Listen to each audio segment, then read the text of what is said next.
그린랜드2를 보고 나서 더 나은 삶의 공간을 향한 여정. 오랜만에 아침 조조 영화로 그린랜드2를 보았습니다. 영화를 보고 가장 먼저 든 생각은 1편을 먼저 보고 왔으면 더 좋았겠다. 였습니다. 2편만 봐도 내용을 이해하는 데 큰 어려움은 없었지만 인물들의 관계와 감정을 더 깊이 이해하려면 1편을 먼저 보는 것이 훨씬 좋겠다는 생각이 들었습니다. 영화는 재난이 일어난 지 5년 후 생존자들이 방공호에서 살아가는 모습으로 시작됩니다. 겉으로는 평온한 일상을 되찾은 것처럼 보이지만 사람들의 마음속에는 하나의 질문이 남아 있습니다. 여기보다 더 나은 삶의 공간은 없을까? 이 질문은 영화 전체를 이끌어가는 핵심이라고 느껴졌습니다. 방공호를 떠나 구명정을 타고 런던의 친척집을 거쳐 파리에 드니 로랑의 집으로 향하는 여정은 단순한 생존을 위한 이동이 아니라 후세대를 위해 더 나은 삶의 터전을 찾아가는 과정처럼 보였습니다. 영화에는 여러 공간이 등장합니다. 시간이 지날수록 더 안전하고 평안해 보이는 장소들을 만나지만 그곳에서도 어딘가 공허하고 채워지지 않은 느낌이 남습니다. 아무리 좋은 환경이라도 인간 마음속 깊은 갈망까지 채워주지는 못하기 때문입니다. 그래서 시간이 흐를수록 크리에이터에 대한 그리움과 기대는 더욱 커지고 결국 그곳에 도달해야만 새로운 삶이 시작될 수 있다는 희망이 인물들의 여정을 이끌어갑니다.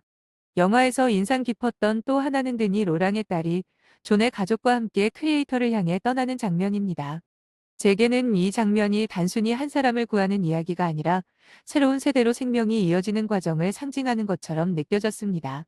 아무리 완벽한 공간을 찾아 도착한다고 해도 그곳에서 살아갈 사람이 없다면 새로운 시작은 의미가 없습니다. 결국 크리에이터는 단순히 안전한 피난처가 아니라 생명이 이어지고 다음 세대가 살아갈 때 비로소 완성되는 공간이라는 생각이 들었습니다. 그래서 영화가 말하는 희망은 좋은 장소를 찾는 것에만 있는 것이 아니라 생명을 지키고 다음 세대에게 미래를 이어주는 것에 있다는 메시지로 다가왔습니다. 영화 속에서 크리에이터는 단순한 목적지가 아니라 인류가 다시 시작할 새로운 공간, 새로운 희망의 상징처럼 느껴졌습니다. 그리고 마지막 거대한 지진은 존과 그의 가족을 결국 크리에이터로 향하게 만드는 결정적인 계기가 됩니다. 저는 영화를 볼 때 화려한 연출이나 거대한 스케일보다는 가슴에 남는 감동이 있는 영화를 좋은 영화라고 생각합니다.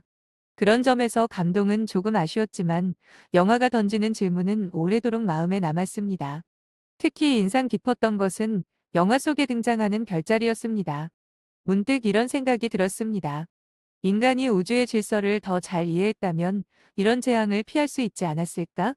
또 한편으로는 거대한 창조 질서 속에서 이러한 재난은 어떤 의미를 가지고 있는지 생각하게 되었습니다. 저에게 별자리는 창조자가 인간에게 보여주는 질서와 메시지처럼 느껴졌고, 크리에이터는 그 창조 질서 안에서 새로운 생명이 이어지는 공간을 상징하는 것처럼 보였습니다. 하지만 그런 절망적인 상황 속에서도 인간들은 서로를 죽이고 자신의 이익을 위해 다른 사람의 자유와 생명까지 쉽게 희생시키려 합니다.